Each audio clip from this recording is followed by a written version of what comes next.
अस्सलाम वालेकुम स्टूडेंट्स, मैं हूं एजाज मोहिउद्दीन और ये है मॉडल पेपर 3। अगर आपने मॉडल पेपर 1 और 2 नहीं देखा है तो जाके प्लेलिस्ट चेक करिए। Model paper 1 model paper 2 already upload हो चुका है। ये है मॉडल पेपर 3।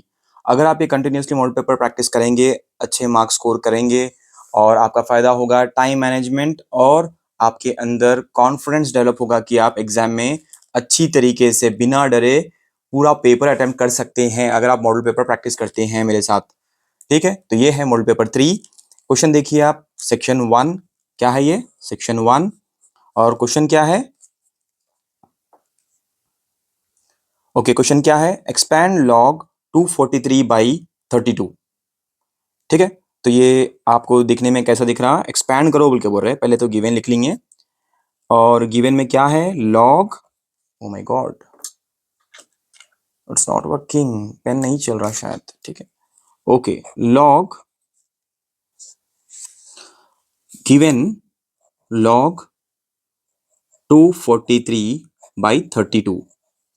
ये log x बाई वाई के फॉर्म में है। फॉर्मूला लिख रहा हूं मैं यहाँ पे, log x बाई वाई के फॉर्म में रहा तो अपन उसको log x minus log y के फॉर्म में लिख सकते हैं। ये फॉर्मूला है।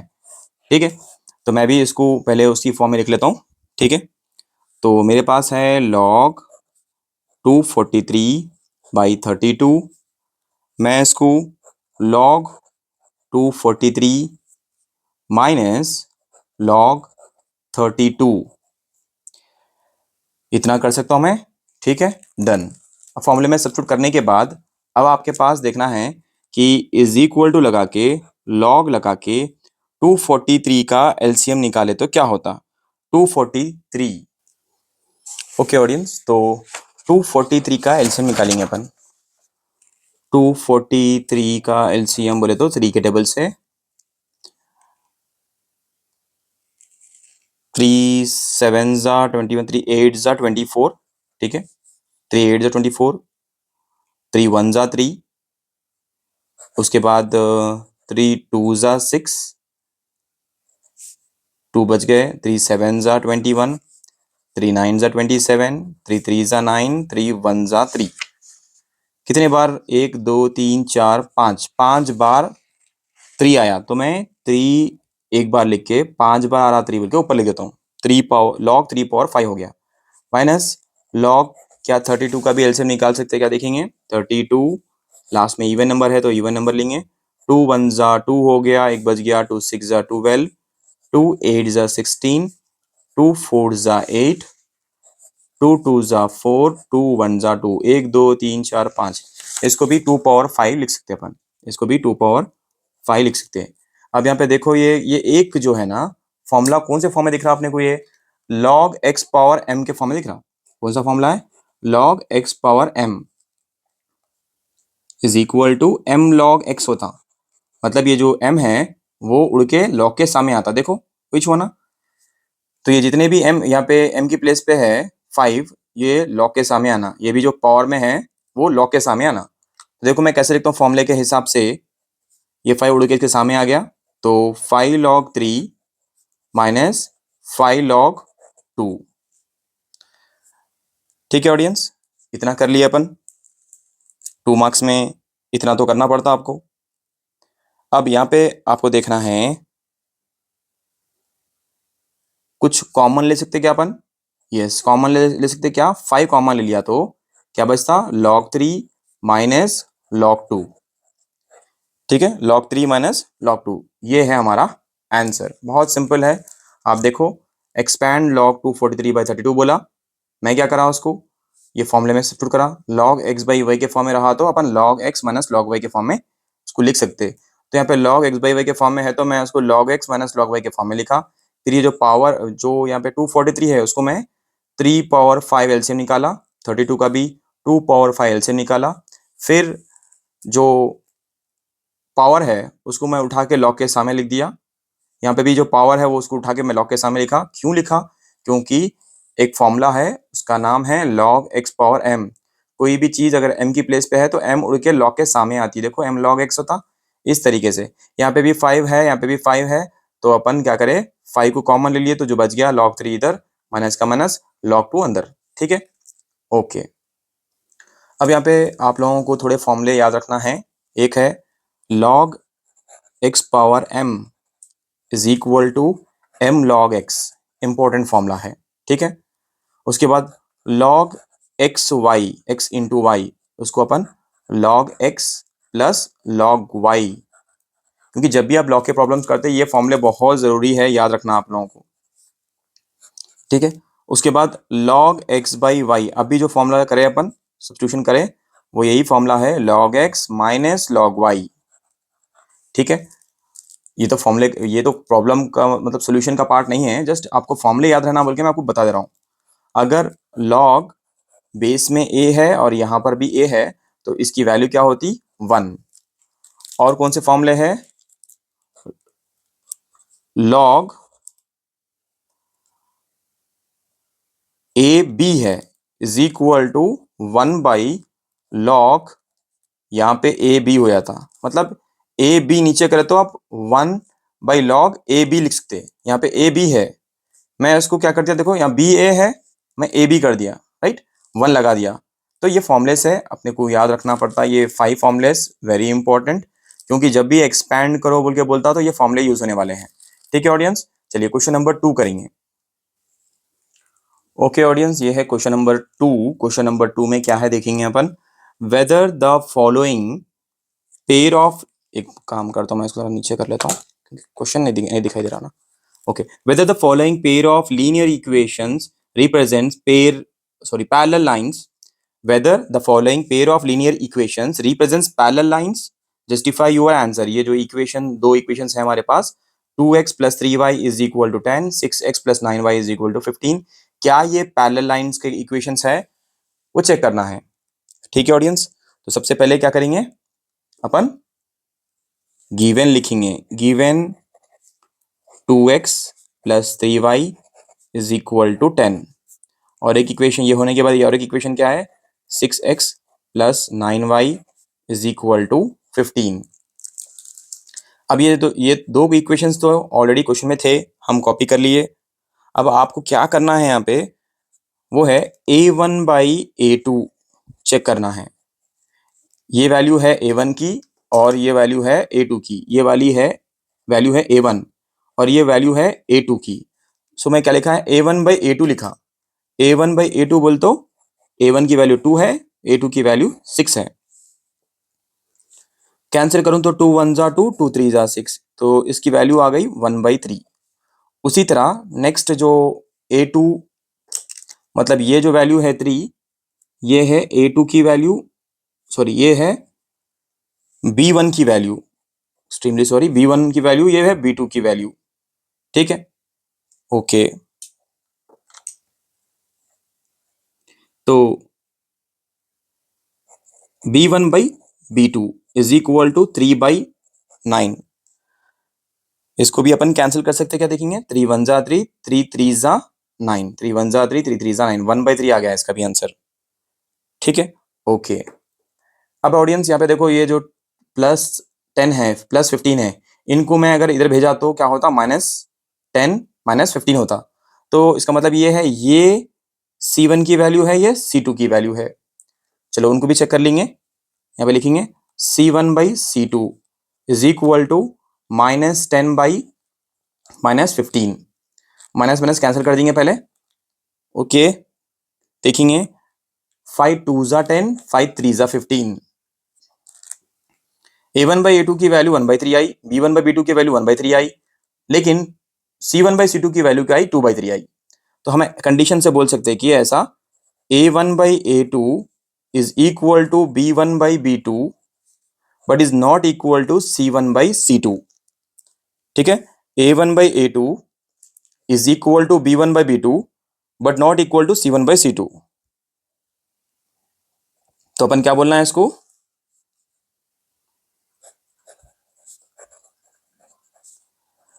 the pair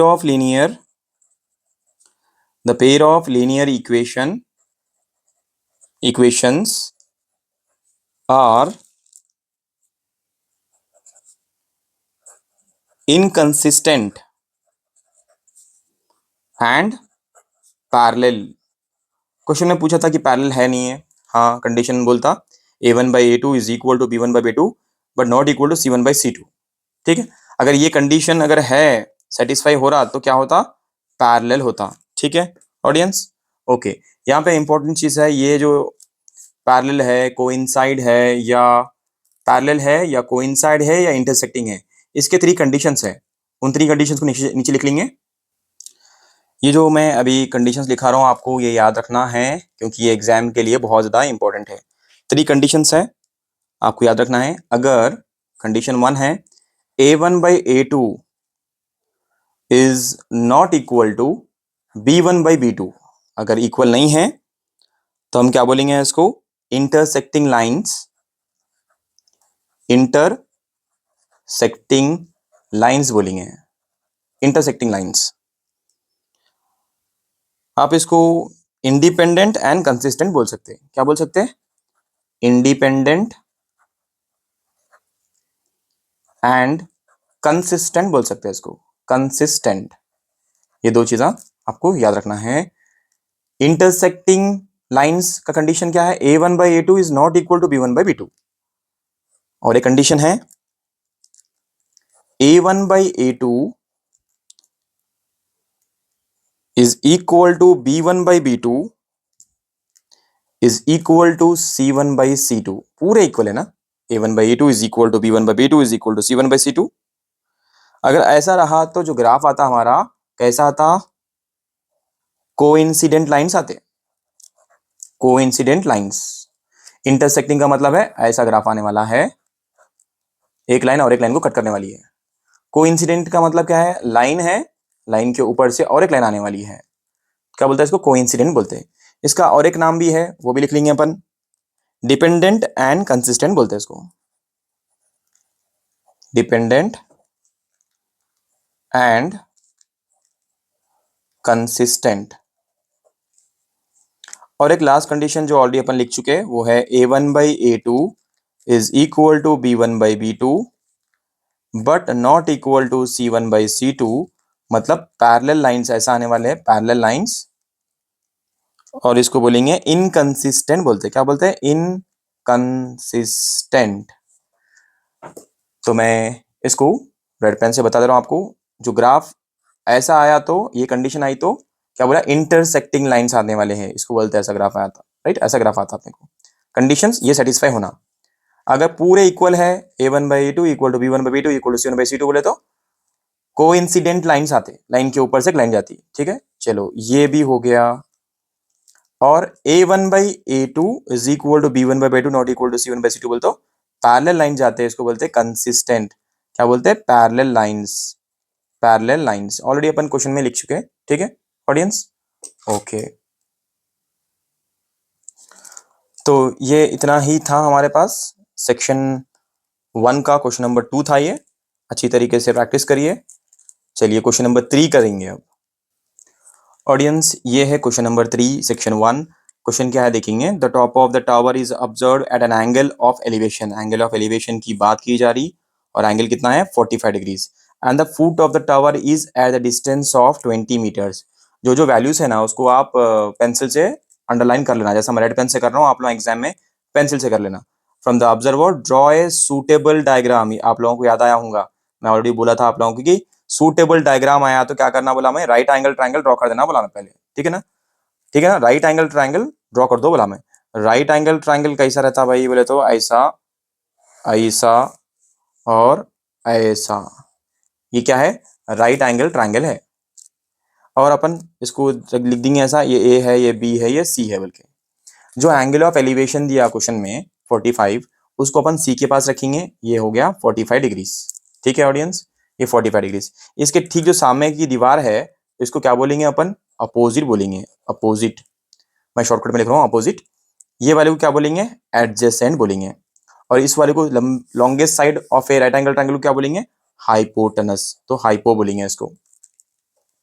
ठीक है ऑडियंस, इतना करने के बाद आपको क्वेश्चन में जो जो बोला उसको एक बार लिख लेना है।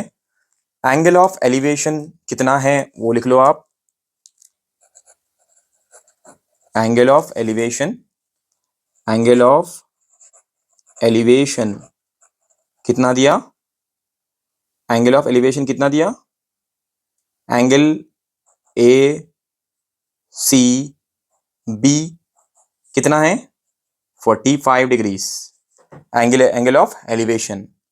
उसके बाद ये जो है ना ए बी क्या है, टावर है, ए बी क्या है, टावर है, और ये ऑब्जर्वर यहाँ पर है, और ये टावर का फुट से ये ऑब्जर्वर, मतलब ऑब्जर्वर यहाँ पे है, ठीक है, ऑब्जर्वर यहाँ पे है, ये टावर है। तो इन दोनों के बीच में, ऑब्जर्वर और टावर के बीच में का जो डिस्टेंस है वो क्वेश्चन में मेंशन कर दिया ऑलरेडी, 20 मीटर्स है। कितना है, 20 मीटर्स। तो अब ये सारी चीजें मेरे को लिखना पड़ता है यहाँ पे, क्योंकि लिखे तो ज्यादा मार्क्स मिलते हैं, ऐसा नहीं है, 2 मार्क्स ही है, लेकिन लिख दिए तो और भी अच्छा है। जैसे कि मैं लिखूं डिस्टेंस, ठीक है, डिस्टेंस, डिस्टेंस बिटवीन बी, मतलब tower, distance between tower and observer B C कितना है, 20 मीटर्स, 20 मीटर्स। और कुछ बचा जो अपन यहाँ पे मेंशन करना जरूरी है? नहीं, ये बोल सकते हैं अपन कि टावर को अपन क्या लिए यहाँ पे, ए बी लिए, क्या लिए, ए बी।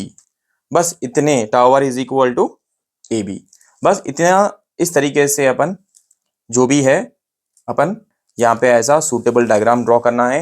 हिंट क्या है, क्वेश्चन नंबर 3 क्यों इंपॉर्टेंट है, क्योंकि यहाँ पे सूटेबल डायग्राम बोलते जाती है अपन राइट एंगल ट्रायंगल ड्रॉ कर देना, और राइट एंगल ट्रायंगल ड्रॉ कर देने के बाद यहाँ पे उसके बारे में जो भी चीज़ें हैं भाई, जैसे कि बी सी का डिस्टेंस क्या है 20 मीटर्स, ए बी मतलब क्या है, टावर है, वो सब थोड़ा लिख दिए तो अपने को टोटल 2 मार्क्स मिल जाता है आसानी से। खाली राइट एंगल ट्रायंगल ड्रॉ नहीं करके आना अपन, राइट एंगल ट्रायंगल ड्रॉ करके भी थोड़ा एक्सप्लेन कर दिए तो आपको पूरे मार्क्स मिल जाते हैं, ठीक है। तो ये था question number 3।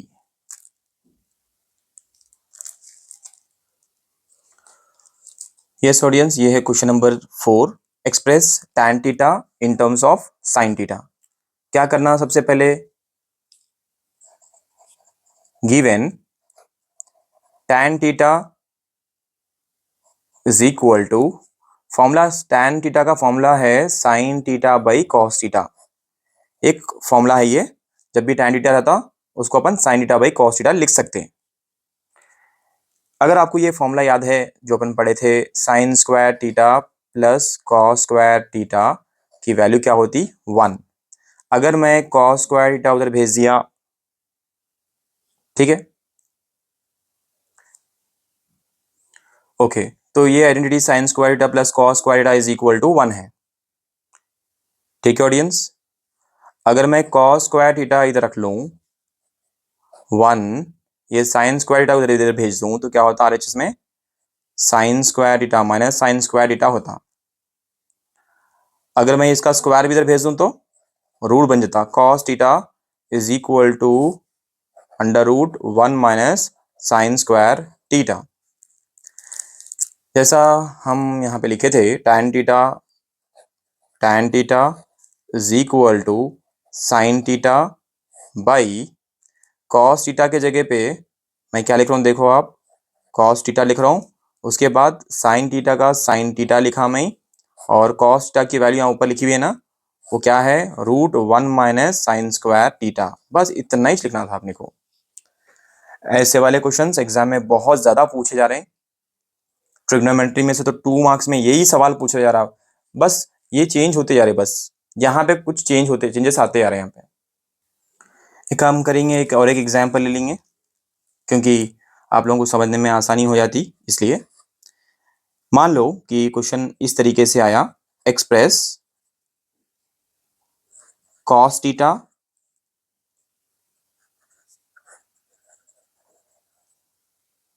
In terms of tan theta कहते हैं, ठीक है। कॉस थीटा को इन टर्म्स ऑफ टैन थीटा दिखाना अपने को। सबसे पहले आपको देखना है, एक आइडेंटिटी लिख लेंगे अपन, वो क्या है, सीकेंड square theta minus tan square theta. यहाँ पे टैन है, इसलिए वो आइडेंटिटी ली अपन जिसमें टैन आ रहा, तो secant square theta minus tan square theta की वैल्यू होती 1। जैसे अगर ऊपर भी देखेंगे अपन, यहां पे अपन देखो, यहां पे साइन थीटा आया। साइन थीटा किस में आता बोले तो आइडेंटिटी नहीं देख रहे हैं अपन यहाँ पे, देखो आप, ये वाली हमारी आइडेंटिटी है। Sine theta in terms of sine theta बोले तो साइन थीटा किस में आ रहा, ये आइडेंटिटी में आ रहा, sign square theta plus cos square theta. वैसे ही यहाँ पे भी tan थीटा किस में आ रहा बोल तो secant square theta minus tan square theta is equal to 1। अब अगर मैं सीकेंड स्क्वायर थीटा इधर रखे 1 एज इट इज, ये tan minus tan square theta उधर भेज दिया तो plus plus tan square theta होता। अगर मैं इसका स्क्वायर भी उधर भेज दिया तो secant theta is equal to under root 1 plus tan square theta. ठीक है, अब मेरे को देखना है कि cos थीटा का फॉर्मूला क्या है। देखो cos थीटा बोले तो मैं 1 बाई सीकेंड थीटा लिख सकता हूं। हाउ, इज इक्वल टू 1 का 1 as it is, secant theta बोले तो मैं क्या निकाला, under root 1 plus tan square theta. ठीक है ऑडियंस, तो इस तरीके के प्रॉब्लम्स इतना ही है बस। अगर आप इस तरीके के प्रॉब्लम्स एक 2 3 4 प्रॉब्लम प्रैक्टिस कर लिए, आपके लिए बहुत आसानी हो जाती। ठीक है ऑडियंस, चलिए क्वेश्चन नंबर 5 करेंगे। ऑडियंस ये है question number 5, construct a quadratic equation. क्या है, construct a quadratic equation having the roots log base two 8 and cosecant 30 degrees. क्या करेंगे अपन, सबसे पहले ये जो गिवन है उनको लिख लेंगे। गिवन log बेस टू 8, याद रखो आप, कंस्ट्रक्ट ए क्वाड्रेटिक इक्वेशन क्या बोला, राइट। तो क्वाड्रेटिक इक्वेशन का फॉर्मूला यूज करके जिसमें से अपन इक्वेशन बनाते, वो इक्वेशन बनाना है अपने को, क्वाड्रेटिक इक्वेशन। लेकिन यहाँ पे वैल्यूज भी दे दिया, रूट्स है बोल के, लेकिन रूट्स यहाँ पे क्लियरली नहीं दिया, अपने को रूट्स निकालना पड़ता है इससे और इससे। तो लॉग बेस टू 8 दिया, तो मैं इसको लॉग बेस टू 8 को अपन कैसा लिख सकते हैं बोले तो 2 क्यूब लिख ले सकते ना 8 को। देखो 8 का एलसीएम निकालेंगे, 2 4 जा 8, 2 2 जा 4 और 2 1 जा 2, तो 8 को अपन 2 क्यूब लिख ले सकते हैं। तो मैं वही लिख रहा हूँ यहाँ पे, चलो लिख लेंगे, is equal to log base two 2 cube. ठीक है ऑडियंस, तो अगर मैं इसको आगे लिख लूं तो क्या होता, 3 लॉग 2 2 होता। फिर इसकी वैल्यू क्या होती, इसकी वैल्यू तो 1 हो गई, 3 इंटू 1 क्या होता, 3 हो जाता। ये हो गया लॉग बेस टू 8 की वैल्यू हो गई 3। फिर और एक वैल्यू अपने पास है क्वेश्चन में, क्या है वो, कोसिकेंट 30 डिग्रीज। अब वो भी देखेंगे, उसकी भी वैल्यू निकाल के देखेंगे। Cosecant 30 degrees,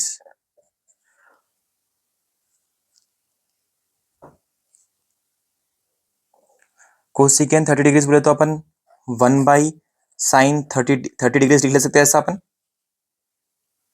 yes, is equal to 1 का 1 as it is, sine 30 degrees बोले तो 1/2। अब क्या होता है यहाँ पे, ऐसा लिखना पड़ता अपने को, 1/1, ये डिवाइड में है ना, तो अपन इंटू लिख के 1 बाई, इसका रेसिप्रोकल करना पड़ता 2/1, तो क्या बची वैल्यू, 2 बच गई। तो अपने को कोसिकेंट 30 की वैल्यू 2 आ गई, और लॉग बेस टू 2 क्यूब मतलब लॉग बेस टू 8 की वैल्यू कितनी आ गई, 3। ये हमारे रूट्स है, लिख लेंगे, रूट्स आर 3 एंड 2।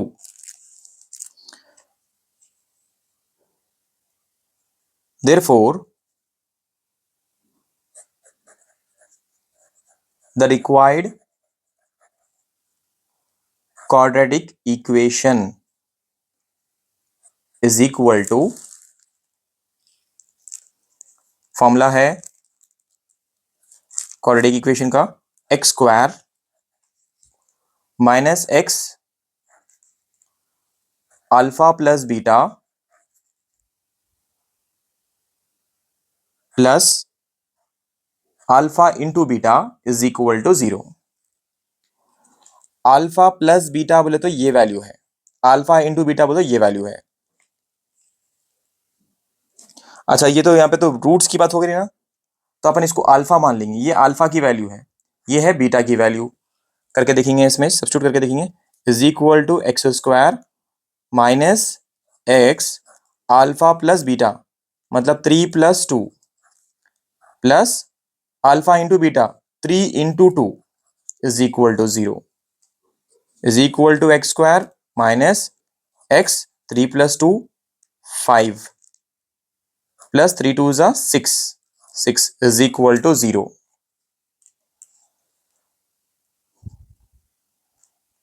यहाँ पे अपन ये जो है ना इज इक्वल टू लिखने के बाद यहाँ पे अपन एरो लगा देंगे, क्योंकि इज इक्वल टू इधर ले रहे हैं ना अपन, इसीलिए। ठीक है, ओके। अब इसको क्या अरेंज कर लो, मैं साइन करके, एक्स स्क्वायर पहले लिखेंगे, -5x लिखेंगे, प्लस 6 लिखेंगे, इज इक्वल टू 0। बस इतना ही था, लेकिन कितना अलग तरीके से पूछा देखो आप। एग्जाम में भी आपको थोड़े वैल्यूज दे सकता हूँ उन्हें, रूट्स बोल के, ये इसको अल्फा लेके अल्फा की वैल्यू निकालना, अपन बीटा की वैल्यू निकालना, निकालने के बाद इस तरीके से निकालने के बाद यहाँ पे रूट्स लिख लिया हमें, अल्फा की वैल्यू 3 है, बीटा की वैल्यू 2 है। उसके बाद ये जो हमारा फॉर्मूला है क्वाड्रेटिक इक्वेशन मालूम करने के लिए, क्वाड्रेटिक इक्वेशन बनाने के लिए, वो फॉर्मूला ये है, x² - x into alpha plus beta plus alpha into beta is equal to 0। याद रहे, इसको अल्फा बोलते, ऐसा रहा तो बीटा बोलते हैं। अब करेंगे क्वेश्चन नंबर 6। ऑडियंस ये है question number 6। In the given figure P Q and P R are tangents. ये देखो पी से क्यू, ये P Q and P R tangents to a circle with centre, इसका सेंटर क्या है, ओ है, और एंगल क्यू ओ आर, देखो आप क्यू ओ आर कितना है, क्वेश्चन में मेंशन कर दिया 120 डिग्रीज, 120 डिग्री से कहते हैं।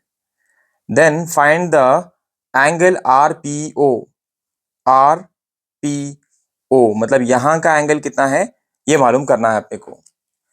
ठीक है ऑडियंस, तो डायग्राम ड्रॉ करेंगे एक बार। ठीक है, डायग्राम ड्रॉ कर लेंगे अपन। ये है हमारा छोटा सा सर्कल, इसका सेंटर, और ये है ओपी, और यहां से हम इस सर्कल को टैंजेंट्स ड्रॉ कर रहे हैं। यहां से और एक टैंजेंट ड्रॉ करा मैं, 2 टैंजेंट्स ड्रॉ कर दिए अपन। टैंजेंट मतलब सर्कल को एक बार जो लाइन टच करती, एक बार टच करती, तो उसको क्या बोलते हैं, टैंजेंट बोलते हैं। और ये सेंटर का है ओ, यहां से यहां तक और यहां से यहां तक, ये जो वैल्यू है यहाँ पे, जो एंगल है वो है 120 डिग्रीज। क्वेश्चन में मेंशन कर दिया ऑलरेडी ये चीज।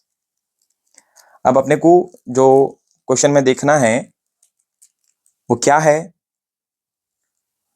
एंगल पी क्यू ओ। देखो आप पी क्यू कहाँ है, ये अपना क्यू है, ये है आर।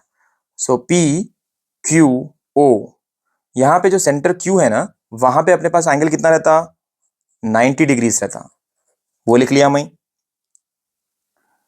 अगर वही चीज मैं एंगल पी आर ओ करता, पी आर ओ बोलता, पी आर ओ, ऑब्वियसली ये भी 90 डिग्रीज होता। तो मैं क्या कर रहा हूं, पूरा जो कॉर्डिलेटरल है उसको मैं लिख रहा हूं P Q O R is a quadrilateral, जिसमें से मैं एंगल पी क्यू ओ लिखा, फिर क्यू ओ आर लिखा, P R O plus R P O is equal to 360 degrees. ठीक है ना, तो पूरा टोटल कितना है 360 डिग्री से, बल्कि मैं कोऑर्डिनेटर के हिसाब से लिख लिया। अब पी क्यू ओ बोल तो मैं ऑलरेडी लिखा कितना 90, तो 90